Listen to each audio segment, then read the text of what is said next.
ఈ పేద కార్మికుడు ఒక యాపిల్ దొంగిలించి తినగానే అతని నుదుటిపై చాలా డబ్బు కట్టలు పెరుగుతాయి. కాని అతను దానిని పట్టించుకోడు. అతను రెండవసారి యాపిల్ తినగానే అతని ఛాతీపై కూడా డబ్బు కట్టలు పెరుగుతాయి. మూడవ కాటులో కడుపుపై కూడా డబ్బు పెరుగుతుంది. అప్పుడు ఈ యాపిల్ తినడం వల్ల డబ్బు పెరుగుతుందని అతను గ్రహిస్తాడు. వెంటనే ఒక అబ్బాయి వచ్చి, అన్నా, నీ దగ్గర ఎక్కువ డబ్బు ఉంటే నాలాంటి పేదవాడికి దానం చేయండి. ఇలా ముఖం చెవులు నిండా డబ్బుతో తిరగడం వల్ల ఏమి లాభం అని అంటాడు. అప్పుడు బట్టతల వ్యక్తి, ఈ డబ్బు నా వల్ల పెరగలేదు. ఇది ఈ మాయా యాపిల్ మహిమ.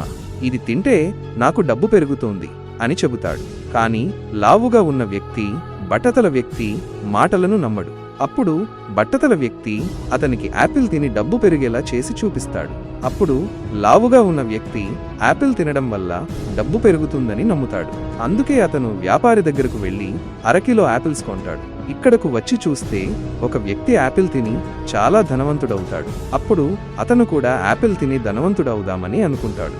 అప్పుడు అతనితో ఏమి జరిగిందో చూడటానికి ముందు, బాబూ, నన్ను చూసి విస్మరించకు, లేదంటే నీకు చెడు సమయం వస్తుంది. ఒక్కసారి హరహర మహాదేవా అని కామెంట్ చేసి, వీడియోను లైక్ చేసి, ఛానల్ను సబ్స్క్రైబ్ చేస్తే నీ ప్రతి కోరిక నెరవేరుతుంది.